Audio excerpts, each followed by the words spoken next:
and today is a sad Wednesday, you guys. This is my final, well, 2 videos. I am uploading 2 videos for the 2-part season finale to Sweet Vicious. The first episode is called An Innocent Man, and the second episode is called Pure Heroin. I didn't really think it would be smart to pack both of my reviews of each episode into one video because that would be like 30-40 minutes long, and no one wants to sit through 40 minutes of just me talking about a show. So I broke them up. Well, I'm gonna break them up, and the first episode I'm reviewing is An Innocent Man, which aired first, and I'm kind of sad, y'all. I'm really sad because not only does Sweet Vicious need to be renewed like yesterday, MTV fucking renew it! But also, it was such a fun show to review and to watch, and it's such an important show that we need on TV, especially the way the world is going now. So, let's jump right into this review. An Innocent Man. We open with Harris confronting Ophelia about the survivor's wall that he found in her house. And he wants answers, and she's like, graffiti. Wow. And he's like, I saw you and Jules fighting after you beat Brady or Bradley, whatever the fuck his name was, to a pulp. And she's like, there's a reason why we doing this. Like, you don't understand. And like, they're doing this whole argue thing. And then he says, I'm done here, and just walks out and leaves her, which I thought was really fucking rude. You could just ask me why the fuck I'm doing it. All right? You know, you just calm down. This pacifist shit. I get it, Harris, but damn, man. Damn. So then, next, we see Jules going to school with Kennedy to report Nate. She's going to those Title X people, I think that's what they were called, to finally report everything that happened with Nate. Kennedy goes to see Nate in the next scene and tells him she believes Jules and also serves him with papers to testify. Now, what I loved about this scene was she wanted to deliver it to him. Okay, like, I want to look at you, motherfucker, and tell you this shit is over. I'm with my friend. And the fact that he gonna grab her talking about some, well, you don't know what this will do to Jules. Boy, you know you don't give a shit. You just worried about your own ass, Nate. We're not stupid. So then, Jules goes and apologizes to Ophelia and tells her that she reported Nate. Now, Ophelia doesn't seem to take that news with a, oh my god, yay! But when she apologized, I felt like that apology should have been more. It shouldn't have been, the things I said to you last night were uncalled for and they're very, very mean. No, bitch, I want you to say, I am very, very sorry that I threw your words back into your face, because if we're gonna be friends, best friends, and work together kicking ass, I shouldn't speak to you like that. And then, that would have been fine. But you know, it's cool. Ophelia is forgiven. I'm not. So after she apologizes to her and tells Ophelia that she's gonna report Nate, the proceedings start. And I like how they played a montage of all of the friends being questioned about it. And I loved Fiona's whole thing when they show her the picture and says, these hoes and CEOs are ready to get freaky. Do you think Jules went to the party with the intentions of sex? No, that's just how we talk. I love the way, because she's like, chill out. You know, we don't act like that. We just talk like that for Instagram captions. And I love when she says she doesn't categorize anyone as promiscuous. I was loving every minute of Fiona. And you kind of feel bad for Mackenzie at the end when she goes, we didn't know, and if we knew, because you can tell that in her face she genuinely feels bad that something like this happened, and she's like one of the head people in Zeta. So I liked, because you could see the remorse in her face. So Jules and Tyler meet up before the whole, thing, and meet up to tell her that he filed a missing persons report on Carter, which causes Jules to text Ophelia like, girl, you need to call me because shit is about to hit the fan. So then Jules goes to her hearing, and the woman who was there, who was in the episode we saw before that first questioned her when she wanted to report it, but she changed her mind. That bitch is there, you know. And it's time for Jules and Nate to do their whole what happened on that night thing. And she was subtly shaming Jules throughout the whole process. Did you really try to stop him? CEOs don't dress like this. You know, if she would have said to me, oh, I've never seen a CEO dress like this, I would have been like, oh, but you have on a low-cut blouse, so should I think that you're not serious about your job because I can almost see your titty? But you know, that's just me. She wouldn't have wanted to be in that room no more. So Jules goes to her hearing, and while it's happening, we see, I love how they filmed Jules and Nate, and then what Jules says, and then what Nate says, and what Jules says, and what Nate says. And Nate says, she wanted me, she had a crush, she came without Kennedy, so clearly she was up to something. Jules is like, he was kissing her neck when she woke up. She tried to push him off, but then he got on top and put his hand over her mouth. Nate says she helped me get her panties off and she totally wanted it. And Jules is reiterating the fact that she said no, because the guy goes, but did you say no? I just told you I said no. Like, what the fuck? Nate says it was just sex between friends, and I don't want to call her a liar, but, you know. Then Ophelia, we shoot to Ophelia lying to get a cop away from his car so she can get on his computer to get some information about what's going down now that Tyler has filed a missing persons report on Carter. Like, where are the police with this?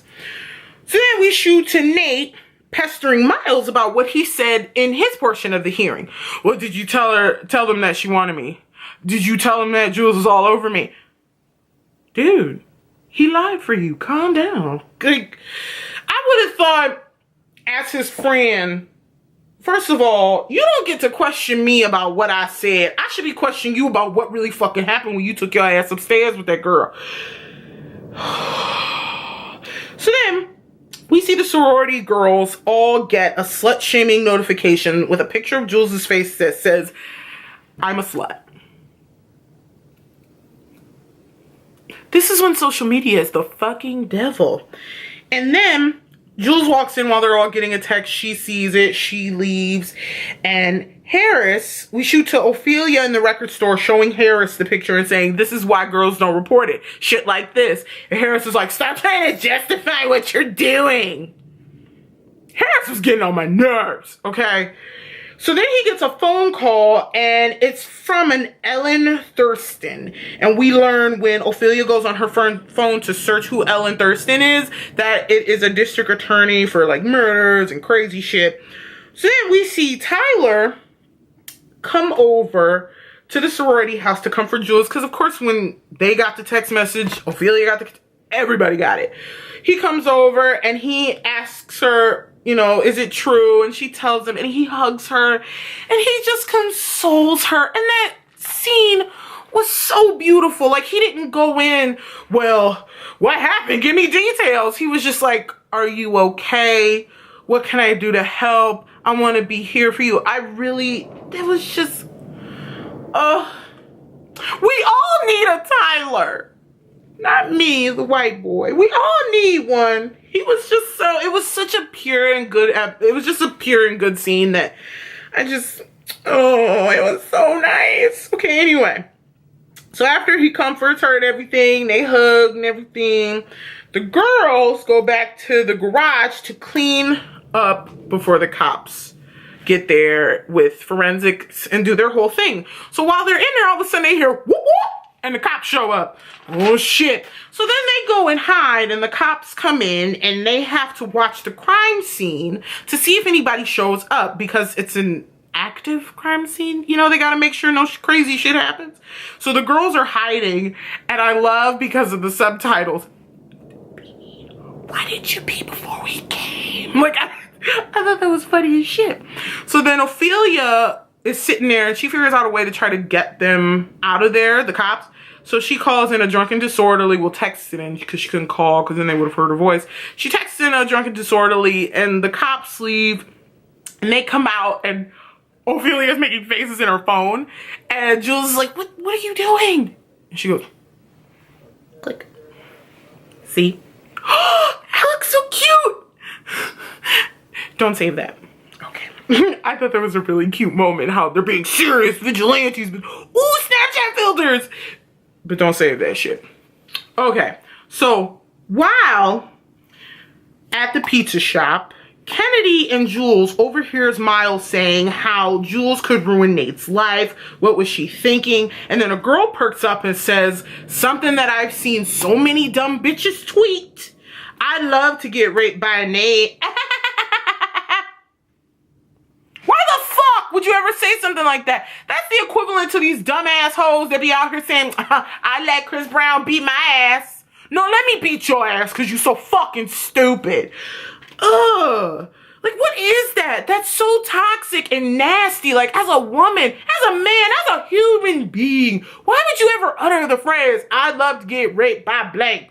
Or just, I'd love to get raped. Who? Why? Why would you say that? Youths. And I love that Kennedy got up and she went the fuck off. Oh, you worried about Nate's life? What about Jules' life? What if this happened to your best friend? Oh, no, wait. You actually want to get raped. You should probably think before you say stupid shit. Well, she said something so heinous, but I'm going to say stupid shit. Oh, and I love that shit. Oh, yes, girl. Go off for your friend. So then we see Jules, Kennedy, and Tyler walking up for Jules's sentencing, and then we see Nate come up with the coach. I think it's a little weird that the coach is here and not Nate's father, but he's a football star, so I guess it makes sense. That was gross. Anyway, so we see Nate and Tyler, the tension starts to grow, and so when Tyler, trying to be the good guy, goes to walk away because Kennedy's like, he's not worth it. Nate's like, I didn't do anything wrong. She knows it. And ooh, Tyler became my most favorite person in that moment. He said, "Bop," knocked the shit out of Nate. Oh my God. Yes. Yes, Daddy, you swing that fist. Do it again. Do it again. Let him fight. Let him fight. Oh, wait. We not. You can fight your own battles. You don't need his help. I know, girl. He shouldn't have showed his ass on such an important day. I know. I know. But you did that shit, Tyler. You did that shit. You fucked him up. Yeah. Okay. But what was the greatest thing about it, though, is when Tyler goes, tell that to your quarter bitch. Quarter bitch.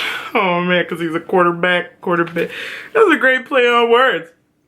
So then, at the verdict, we hear guilty of sexual assault. Nate's all like, what? Jules is all like, oh my God. And I'm all like, yeah, I don't want to get excited just yet. Just because you get the word guilty doesn't mean that something's going to happen. So I love because we get this scene where Jules and Ophelia are sitting there on the couch and they're like, but the whole reason we do this shit is because when you report or when you want to report or you're not going to report because the school don't do shit. So like, how the fuck, how we get here? Because that don't make no sense. Why would they give a guilty verdict to the quarterback? Huh. See, they needed another friend there to go. I don't know why y'all getting excited. Guilty don't mean shit. So then, Harris meets with the DA while O listens in. They're still on the outs of their friendship, but she still wants to keep up with what he's doing. And she hears how this DA is trying to scare Harris and the whole don't withhold information. If you have something, let us know. Blah, blah, blah, blah. I knew that the only reason he got that type of phone call and the only reason the DA ever hit him up is because with writing such as that, and then someone comes up murdered in that area, and then this Nate shit, naturally you would think, oh, let me use a college student for my own personal gain. I knew something was up. I didn't trust that bitch. Jules hears her verdict has been overturned. See? This is why you don't get excited about guilty. She gets called into the office, and the Title IX guy is like, usually, you know, when we make our verdicts, this is what's supposed to go down, but it's higher up than me, and your case has been overturned. I would have been mad as fuck. Oh my God. And I hate it when he says, if you want to take time off school, we can arrange that. Why do I have to leave? Huh? I'm not the one on campus violating people's bodies. Why the fuck do I have to leave? Is what I was thinking. I can't stand it. Like, the thought of administration and all these people saying to young girls on college campuses, we can arrange for you to leave. No, bitch, this is just as much my school as his, and if anybody's leaving this motherfucker, it's gonna be him. No.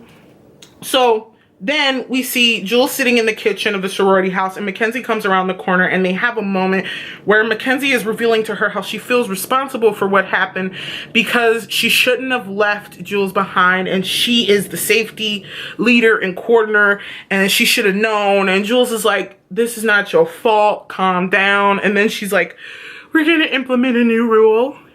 No Zeta gets left behind. You know what I thought was corny as fuck about that? Where the fuck was this rule before it happened? If you're supposed to be the safety chair and all this other shit, why didn't you think to wait around for Jules if you're so worried about a Zeta getting left behind? Now, I know this is probably me pulling at straws, or I know people are gonna be like, well, you know, when have you ever not left a party and like left your friends there? No, bitch, I make sure all my hoes leave with me. If I came with 6 people are leaving with me. But that's just how I think, you know. I don't know. Maybe I'm being a little too aggressive, but I just feel like that should be a rule that's an automatic. You should automatically want to see and make sure that your sorority sisters are okay.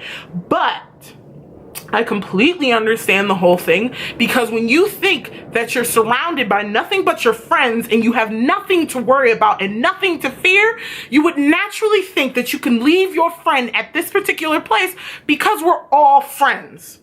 So I do not fault Mackenzie at all, because in the real world, you think like that. You think you can leave your friends with other friends. But sometimes there's always one in the bunch or someone who isn't right, and that can't be trusted. But sometimes you don't find that out until later. So I got the scene. I was just like, girl, where the hell was this rule before this shit happened?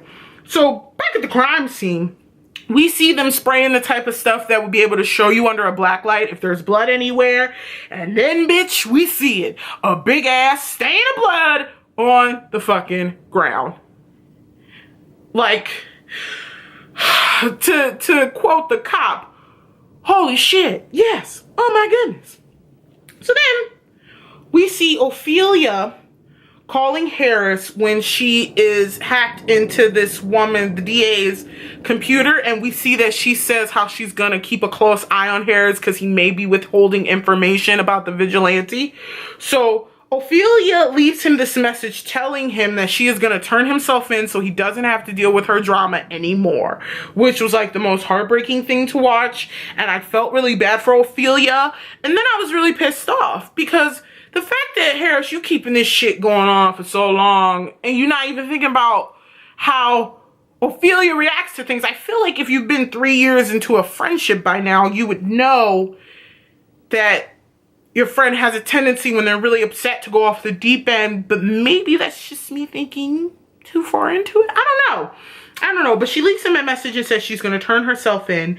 And then we see Harris in the record store checking his messages, hears it, and we see him run out, and he has Jules. And I love when they're going up the stairs into the district attorney's office. He goes, bitch, what are you doing? Like, and she's like, what are you guys doing here? Like, I love that. I love that he was gonna go get her, and Jules was with her, and fucking whisked her away. Like, what the hell is wrong with you? So Harris and Ophelia make up, and they have this sweet ass moment where he goes, "You're a pain in my ass, but you're my ride or die," and he gives her a kiss and a hug. And then Jules comes over and they all group hug, and she's like, "You guys, we're all best friends." I thought that was so fucking funny and so cute, especially the "you saved me." That was adorable.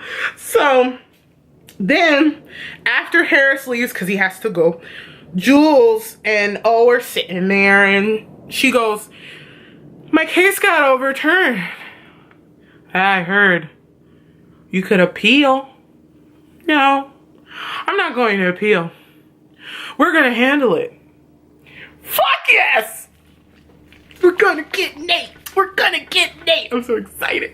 Are you excited? I'm so excited. I've watched 2 hours finale twice already. So if you're wondering why I'm so pumped, I've seen it twice. So we Miles, where we're at now, Miles and Nate are hanging out.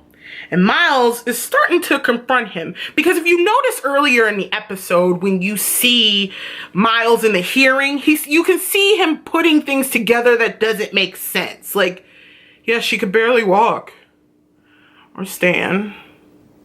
Like, he's starting to think about it. We see those gears turning. And then to be confronted by Kennedy, who's supposed to be one of your mutual friends, you see those gears turning some more. So we see Miles and Nate, and they're hanging out and they're drinking, and Miles is starting to confront him. He says to him, "I thought Jules wanted to sleep with you. I didn't think you were going to go up there and rape her." Like, I love, because Miles is not here for it no more. He just can't do it, and he just can't be his friend. And I hate because Nate is acting like Miles is wrong somehow, because Miles is finally like, "You ain't shit, man.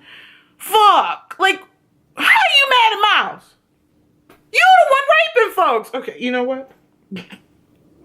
Then we see Ophelia opening up to Evan when he says, "Oh, are you okay?" And she says how she has these dark hole of emotions, and sometimes she hears these voices and she gets really depressed and really sad, but she feels bad when she has all these feelings, knowing all the things that Jules has went through. And I love, because he was like, "Thank you for sharing all of that." And she goes, "My feelings or my dark hole?" Both. I thought that joke was cute. So then we see Tyler come over with some flowers, and he's apologizing to Jules for hitting Nate, which you shouldn't have to apologize for, baby. It's fine. Sometimes you gotta beat an ass. And, you know, it's not your fault. It's not your fault. And they're hugging, and he's like, "I just want to make you feel safe. And when you say the words, I just want you to feel safe. We getting some pussy, y'all. Ah!" They have sex. Oh my God. They finally got it. They finally got it in. They finally fucking. They finally got it in. So then we shoot to the scene where Kennedy is sitting on Twitter, and she's seeing how people are slut shaming Jules, but then also people who are supporting Jules, and also people who are saying the vigilante is needed, but also we wouldn't need a vigilante if y'all would just deal with these rapists, and other people who are calling Nate the Great. It's a mess on the internet. So then we see Kennedy tweet how she has a new target for Sweet Vicious, and so then we see that the cops get a match on the blood, and we shoot back to Jules and Tyler having this beautiful moment, and they're resting and they're laying down, and it's beautiful. And then we hear Kennedy go, "Jules, you gotta get down here." So you're thinking, oh shit, right? Oh my God, they're coming to arrest Jules. Holy shit. Oh my God, I'm not ready for this. I can't. My heart can't take it. And then all of a sudden you hear the cop go, "Tyler, you're arrested for the murder of Carter." Wait, Carter's dead? While they're putting handcuffs on him. How do you tell someone that their stepbrother is dead while putting a handcuff? And Jules is like, "Wait, no, you can't do this." Oh my God. I was crying. They were crying. Everybody's crying. Why are we arresting Tyler? His beautiful face could never handle prison. Let him out, please. So then, that was the end, y'all. This video is 25 minutes. Woo. Shit. But yeah, I'm gonna leave and come back with episode 2.